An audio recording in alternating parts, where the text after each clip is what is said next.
Fazer uma explanação hoje sobre perímetro urbano e gostaria de falar para vocês hoje sobre perímetro urbano, que eu acho que é muito importante dentro desse processo de discussão do direito urbanístico, embora o perímetro urbano ele esteja relacionado mais especificamente à legislação municipal, mas acho que é importante, né, vocês terem um parâmetro, porque em vários momentos, né, durante a discussão de direito urbanístico, você vai se deparar com o perímetro urbano. O que é efetivamente o perímetro urbano, né? Como é que eu delimito ele, né? Então, essa delimitação é das zonas urbanas, a gente tem as delimitações muito claras, das zonas urbanas, de expansão urbana e rural, e aí esse perímetro é mapeado dentro da cidade, né? Então, e isso deve estar especificado em lei municipal. Em cidades que têm plano diretor, isso normalmente é feito conjuntamente com o plano diretor. Outras cidades que não têm plano diretor, por lei municipal específica, e é estabelecido esse parâmetro, né, é feito o mapeamento disso, né? Então,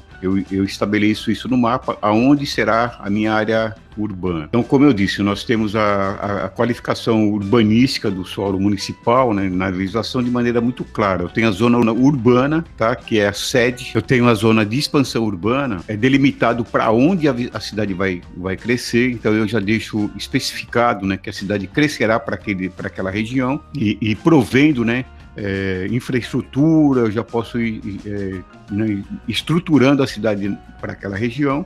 E a zona rural. A zona urbana é a área efetivamente urbanizada do município. Aí ela é delimitada, esse perímetro urbano é delimitado e definido por lei municipal e normalmente no plano diretor, mas o plano diretor ele tem algumas especificações, cidade acima de 20 mil habitantes, cidades com impacto ambiental, cidade com impacto turístico, então são especificações que nem sempre o município tem, então ele não faz o plano diretor. Então, se ele não tiver o plano diretor, ele tem a delimitação por lei municipal. Nós temos um problema no país, né, principalmente na região norte, que as cidades não delimitam o perímetro urbano. Isso gera dificuldade, né, de gestão, gera dificuldade de elaboração de projetos, obtenção de recursos, tá? Então é importante que se tenha a lei municipal que defina esse parâmetro. A zona de expansão urbana, ela teria que ser uma área contígua, né, à zona urbana, porque, veja bem, se a cidade vai crescer para algum lado, ela tem que ser na sua continuidade. Então eu não posso ter um espaço vazio para depois a cidade continuar. Isso gera custos absurdos, né? Enfim, uma dificuldade enorme de gestão. Então a zona de expansão urbana, ela deve ser sempre uma área contígua, né, da área urbana, porque ali eu vou puxar a rede de água, vou puxar a rede de energia, eu vou estender a pavimentação, né, de uma maneira muito mais fácil e muito mais útil, porque eu vou ter os moradores ali já na sequência. Então, e aí você verifica cidades que têm vazios urbanos, é o caso de Palmas, exemplificando, que nós temos regiões pavimentadas que não tem pessoas morando, enfim, tem toda a infraestrutura, não tem pessoas habitando naquela região, então isso gera um custo enorme para a cidade. Essa área contígua, ela tem que ser, né, ela está em vias de urbanização, ou tem urbanização prevista, tá? Então isso é feito, obviamente é realizado estudos para onde eu vou crescer, então eu tenho que crescer, eu já vou estruturando aquela área para futuramente crescer. Então, o que é a zona rural? A zona rural é por exclusão, tá? Eu delimito o território municipal urbano, né, e o restante é área rural. Aí a gente tem, falar um pouquinho à frente, você tem a questão dos impostos, né, que aí o Código Tributário ele especifica algumas situações que a pessoa, mesmo em área rural, tem que pagar o IPTU, que é o Imposto Urbano, ou vice-versa, pessoas na área urbana que tem que pagar o ITR, que é o Imposto Rural. A importância, né, dessa correta delimitação do perímetro urbano, porque veja bem, a partir do momento que eu tenho perímetro urbano, eu tenho que colocar toda a infraestrutura urbana naquele espaço, né? Então, o que acontece? Se eu tiver uma delimitação exagerada, por exemplo, eu vou ter um custo enorme para a cidade de locais urbanizados, né, e que não tenham pessoas morando, tá? Então, Eu crio a possibilidade de parcelamento, né, para fins urbanos. Isso é muito ruim, porque a cidade começa a ser parcelada e nem sempre ocupada, né? Eu preciso trabalhar com política de dotação de infraestrutura urbana, que é muito cara a infraestrutura urbana, então eu tenho que colocar infraestrutura urbana onde é que tem pessoas, né? Então, e de preferência na sequência da cidade, né? Eu não posso ter espaços vazios, né? Política de controle de expansão, né? Então, as cidades ela tem que ter um crescimento ordenado, né? Esse crescimento desordenado, né? Ele também gera vários problemas de segregação, de custos, né? Enfim. E aí eu tenho a relação do uso e da ocupação do solo, porque o uso da ocupação do solo ele tem uma interferência muito grande em relação ao valor dos imóveis, né, e ao valor da região, enfim, tudo isso tem uma influência, tá? Também evitar expansão urbana sobre áreas inadequadas, né? Então eu tenho áreas alagadiças, eu tenho espaços com declive acentuado, então eu tenho que, obviamente, evitar esses espaços, né? Áreas com riscos ambientais, enfim, eu acho que tem que observar todos esses fatores. E, obviamente, evitar os vazios urbanos, porque isso vai gerar especulação imobiliária, retenção, né, especulativa de áreas, né? Então isso é muito preocupante, isso gera um descontrole dentro da cidade, gera custos, né, enfim, porque os custos da cidade são recolhidos através de impostos, né? Então, se eu tenho um referencial negativo em relação a essa distribuição das pessoas dentro desse espaço, o que acontece? Eu tenho, por exemplo, o IPTU elevado, né, em circunstância da gestão mal realizada na distribuição desses espaços. Então, eu preciso observar também essas questões. E a questão da tributação em si, tá? Então, a questão da tributação em si, ela está relacionada ao IPTU, como eu já disse anteriormente, e ao ITR, né? Então, o ITR é o imposto, vai para a União, né? E o IPTU vem para o município. Na verdade, então, qual é a classificação, né, urbanística aí desse solo urbano, né? Eu tenho duas possibilidades, o critério de localização e o critério de destinação. Então, o critério de localização qual que é? Eu estou na área urbana efetivamente, estou na área rural efetivamente, tá? Isso olhando no mapa. Critério de destinação, eu estou com uso urbano, estou na área urbana com uso rural. Então, aí o Código Tributário Nacional vai dizer, ó, você está na área rural, mas você tem que pagar o imposto urbano, tá? Então, no caso, o IPTU. Então, vamos lá. Código Tributário Nacional, Lei 5.112, de 66, base para a cobrança do IPTU, né? Então, o que eu preciso? Existência, pelo menos 2 dos melhoramentos construídos ou mantidos pelo poder público. Então, eu preciso... porque, veja bem, o que acontece? Eu vou ter núcleos urbanos fora da área urbana. Isso não poderia acontecer? Obviamente que não. A prefeitura deveria manter a fiscalização para que isso não ocorresse. Então, se eu tenho espaços lá com calçamento, canalização, abastecimento de água, porque tem pessoas morando, a prefeitura tem que levar, né, e as empresas concessionárias têm que levar água, tem que levar... enfim, esgoto sanitário, tem que, né, enfim, rede de iluminação, né, enfim, e alguns equipamentos às vezes são colocados. Então, a partir daí, o que acontece? A prefeitura, ela delimita esse espaço, né, como um núcleo urbano e passa a cobrar o IPTU. Critério de destinação, aí a destinação, área de incidência de imposto sobre a propriedade rural, né, então, o que acontece? Eu posso ter também, comprovadamente, hoje no nosso país, principalmente, é uma situação muito rara, né? A pessoa estar dentro da área urbana e ter atividade rural, mas pode ocorrer. Então, eu tenho uma chácara antiga, eu tenho, enfim, um espaço que eu comprovo que eu tenho a produção, tá? Então, eu tenho incidência do imposto sobre a propriedade territorial rural, tá? Então, aí eu tenho uma destinação, e da mesma maneira, né? Por exemplo, uma situação bastante comum são os postos de gasolina nas estradas, eles pagam o IPTU, tá? Eles estão na grande maioria em área rural, né? Mas ele tem atividade urbana. Continuando a destinação, ela tá vinculada ao ponto de vista tributário, né? Então prevalece, né, para o recolhimento do imposto o critério dessa destinação, tá? E porque aí eu coloco aqui, não há necessidade de ampliar o perímetro urbano, né, para a incidência de IPTU. É o que eu terminei de exemplificar. Se eu tenho posto de gasolina fora da área urbana, tá, eu não preciso delimitar a área urbana até lá. Eu tenho a incidência do imposto especificamente naquele local. E aí são as chácaras de veraneio, enfim, aí eu vou encontrar outros formatos, hotéis, né, que se instalam em área rural, algumas incidências específicas, né, que aí o cadastro imobiliário vai identificar, e aí a possibilidade de cobrar o imposto predial territorial urbano. Tá? Eu até dou exemplo aqui da chácara de lazer, né? Então, são várias destinações que eu posso efetuar essa cobrança. Os critérios urbanísticos ambientais, né? Então, para a delimitação do perímetro urbano, eu tenho que observar, né, esses critérios, né? Então, é aquela questão, né, de estudo técnico, né? Então, é bem básico, né? Então, eu preciso entender a cidade para fazer essas delimitações, né? Então, entender o que é efetivamente atividade urbana,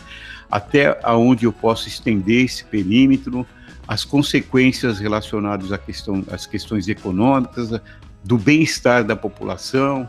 Então, eu trabalhar vários critérios, né, para que eu consiga delimitar um olhar técnico, tá? Então, eu não posso avançar o perímetro, a ocupação desses espaços com nascente pode comprometer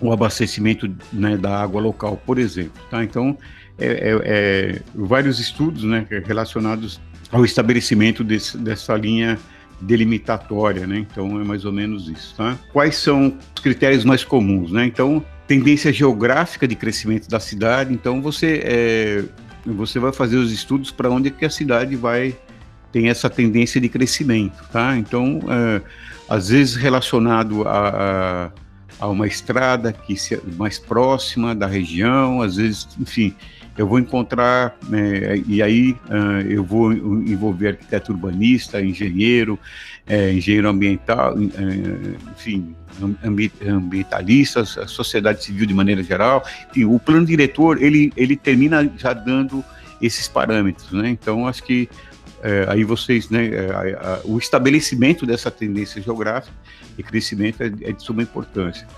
Infraestrutura urbana, tá? Eu vou ter que levar para lá, né, essa infraestrutura urbana, eu coloco principalmente saneamento. Então, a infraestrutura urbana é cara, tá? Então, eu preciso pensar. Então, eu não posso superdimensionar, porque depois a minha arrecadação não possibilitará que eu consiga suprir as necessidades, né, suprir a demanda daquela localidade. Isso é muito comum, tá? Exemplificando, né? Palmas, né? Você tem regiões que não têm infraestrutura porque ela, né, terminou crescendo e fica extremamente caro para levar essa infraestrutura para essa região. Então eu tenho que observar isso, eu tenho que estar estabelecendo o comparativo, né, orçamentário também, né? Terrenos adequados ao tratamento estático, né, de esgoto sanitário. Então eu preciso olhar onde eu vou colocar minhas estações de recolhimento, como é que eu levo água para lá, como é que a pavimentação para lá, né, para a região, como é que funciona, enfim, como o terreno tem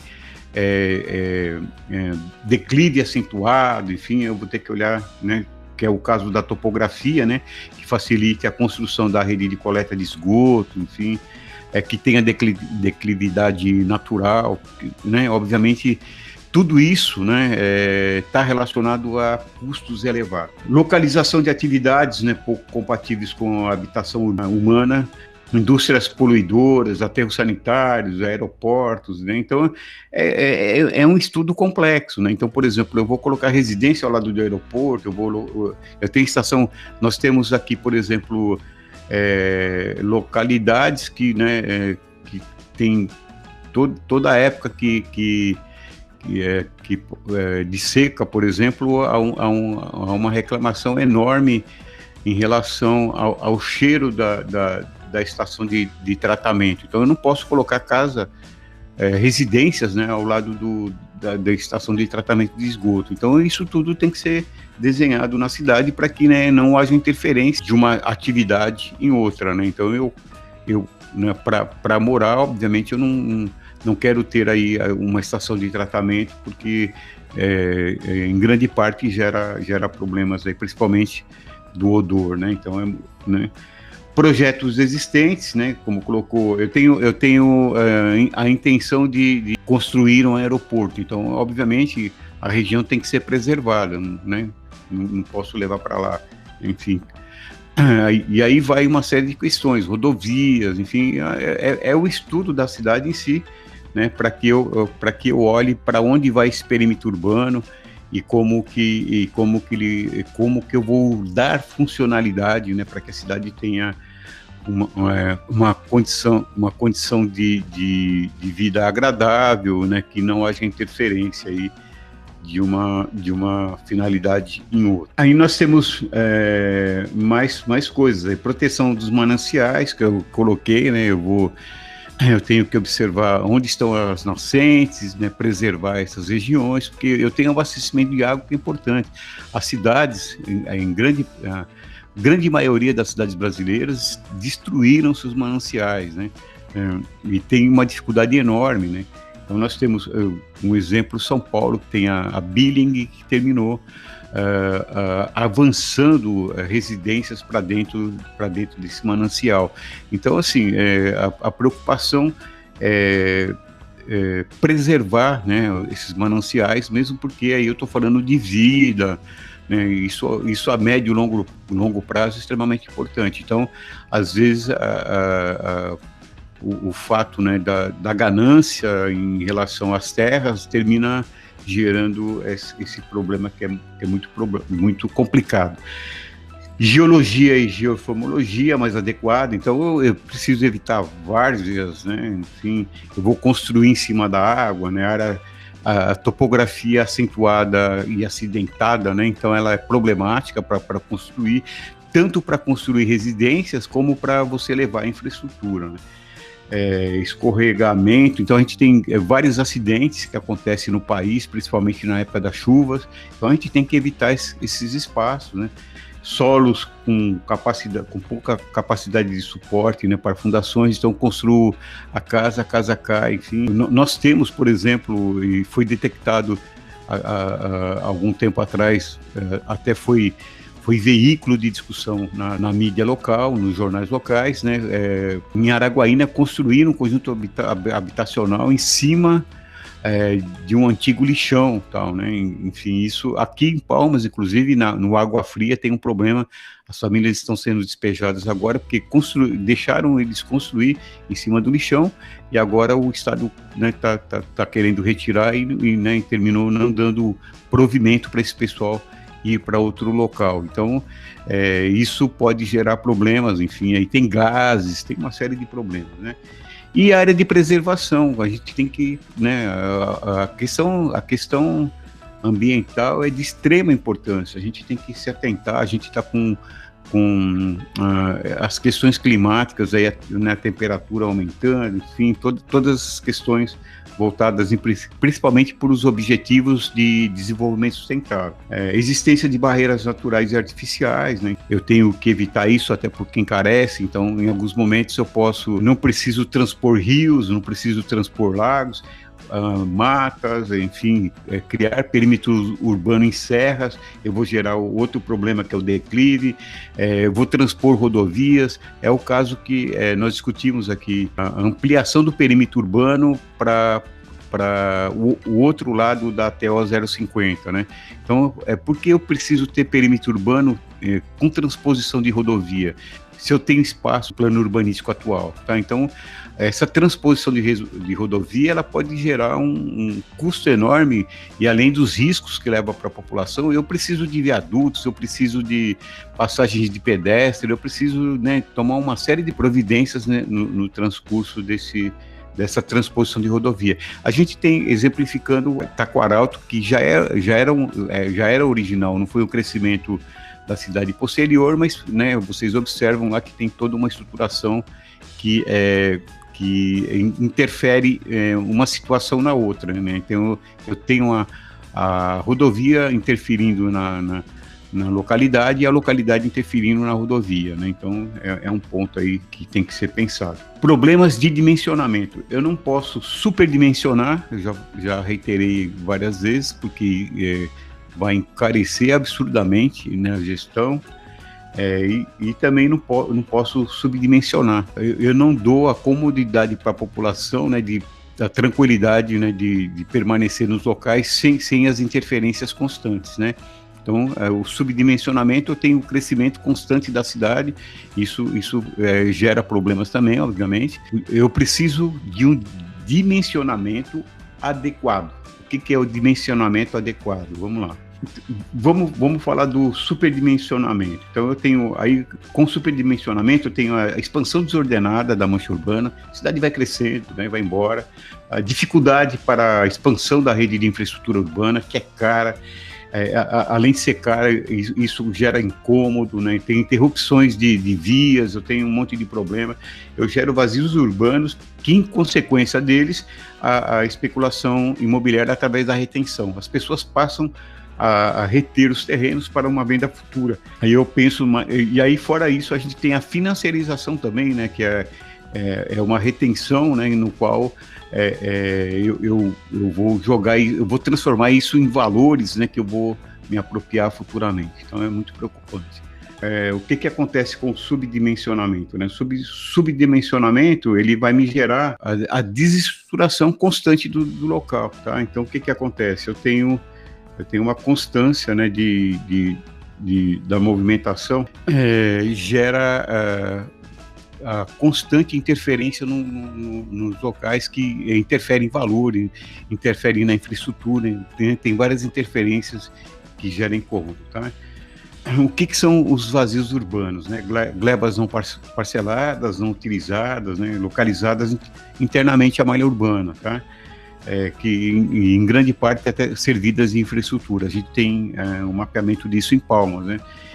Isso gera o quê? A retenção especulativa do solo urbano, tá? Então eu tenho a expectativa de vender essa área por um preço maior, enfim, eu vou gerando essas expectativas que vai permanecer. O subdimensionado, eu já falei, mas vou repetir, incentiva a ocupação irregular do solo, né? Porque, veja bem, aí eu tenho algo relacionado à questão do valor, né? Um dimensionamento, né, muito frequente em relação à alteração desses valores, né? Então, se eu tenho algo subdimensionado, a cidade cresce para fora, né? E depois é regularizado, cresce para fora e é regularizado. Então eu tenho uma interferência constante em relação a isso, né? E alteração de leis frequentes, né? Então frequentemente eu tenho que fazer essas alterações da legislação. É isso aí, gente. A ideia hoje era passar para vocês o perímetro urbano, tá? Estabelecido pela legislação municipal, pelo plano diretor. E quando nós falamos de direito urbanístico, a gente tem uma integração muito grande com a discussão do perímetro urbano. Então a gente passa a discussão do perímetro urbano porque ele estabelece vários critérios, né, voltados para a discussão do direito urbanístico. Então eu achei importante passar para vocês aí a ideia do perímetro urbano, até por conta do entendimento dos outros processos que nós já havíamos realizado, tá? Então, o que a gente observa, né, que nas exposições anteriores, né, de Estatuto da Cidade, nas exposições anteriores de regularização fundiária, enfim, os parâmetros que nós discutimos anteriormente, nós em vários momentos nos referimos a perímetro urbano. Então acho que agora a gente nivela a questão do perímetro urbano e dá uma ideia geral em relação a como fazer a gestão desse perímetro, né, e como funciona esse perímetro dentro do direito urbanístico. Então é isso hoje.